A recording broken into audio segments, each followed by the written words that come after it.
Ma direction me demande de partir sur du prix fixe. Donc, étant donné la volatilité des prix, on est parti que sur 1 an en prix fixe. Moi, 2 ans, je trouvais que c'était un peu hasardeux. Voilà, donc on est parti que pour 1 Alors, an. vous pouvez préciser, prix fixe? Prix fixe, c'est-à-dire qu'aujourd'hui, je sais exactement le prix en euros par mégawattheure que je vais payer au mois de décembre 2015. D'accord, mais c'est-à-dire que vous risquez de payer plus cher que si vous étiez Ou moins cher. ouvert, ou moins cher. Voilà. Mais au moins, au terme du contrat, en tout cas. c'est-à-dire que le prix est fixe. Après, peut-être que je serai au-dessous du marché, peut-être que je serai au-dessus. Mais en tout cas, d'un point de vue budgétaire, la direction d'Armor préfère avoir les choses très claires. Et voilà. C'est une direction allemande? Bon, c'est pas une boutade aussi. allemande, non. Les fournisseurs, qu'en pensez-vous de ce choix d'Armor de viser un prix fixe sur la durée du contrat? Moi, ce que je peux dire, c'est qu'avant de savoir lequel est le moins cher, il faut déjà savoir quelle structure de risque on veut. Si vous avez, comme l'a expliqué M. Marais, une logique budgétaire, c'est simple, il faut acheter à prix fixe. Si vous revendez, admettons, de la chaleur indexée sur le prix du gasoil, il vaut mieux acheter votre gaz indexé sur le prix du gasoil. Si vous faites un métier dans les matières premières, dans lesquelles les gens suivent les prix de marché, et que tous vos concurrents vont suivre le prix de marché, il vaut mieux acheter à prix de marché.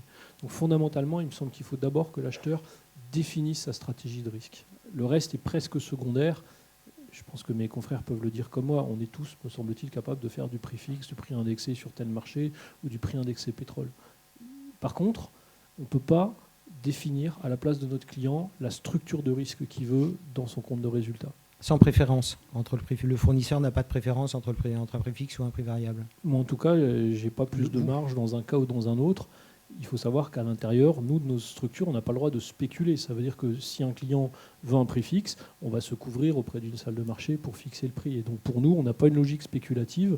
On est des prestataires de services, d'indexation, d'assurance, de couverture de risque au service de nos clients. Un peu comme un prestataire bancaire quelque part. Oui, absolument. Oui, on peut faire un parallèle effectivement entre taux fixe et taux variable. Jean-François Daubonne, donc gaz natural. Oui, j'irai même un petit peu plus loin. Je pense que le rôle d'un fournisseur gazier, c'est de conseiller son client pour l'aider à choisir quelle indexation il doit prendre. Nous, c'est ce qu'on essaye de faire. C'est-à-dire que quand on a, en fonction de la taille du client aussi, et puis comme vous l'expliquez, en fonction de son comportement d'achat et de son comportement de vente, on va l'aider à définir une indexation qui corresponde le plus à ses besoins.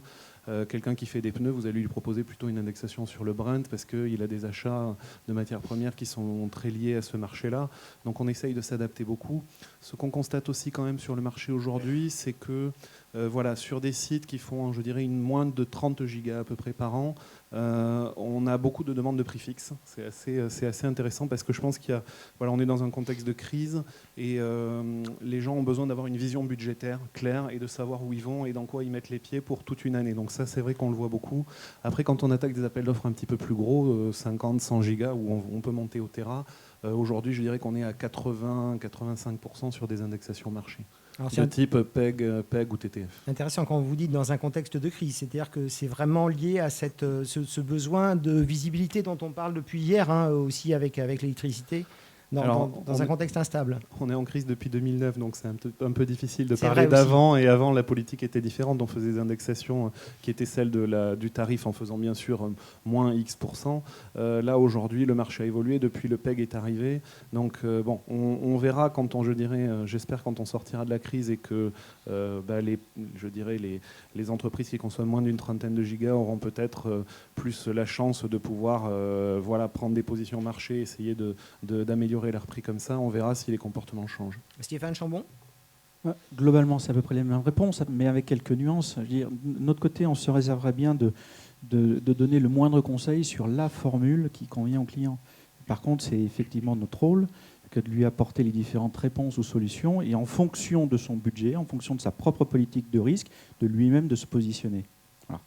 Donc c'est un peu comme ça qu'on fonctionne, c'est d'essayer d'être le plus transparent possible sur les avantages, les risques associés, de manière à ce que le client, finalement, soit assez confiant le jour où il met la signature sur son contrat.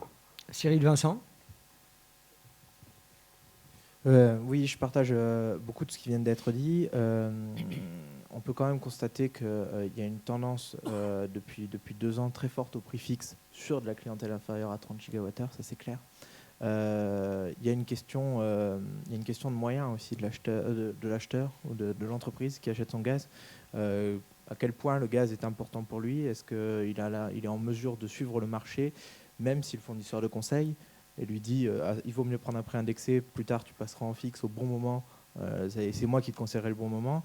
Il faut que ce type de stratégie soit compatible avec une chaîne de décision dans des sociétés où des fois le gaz n'est pas forcément la priorité.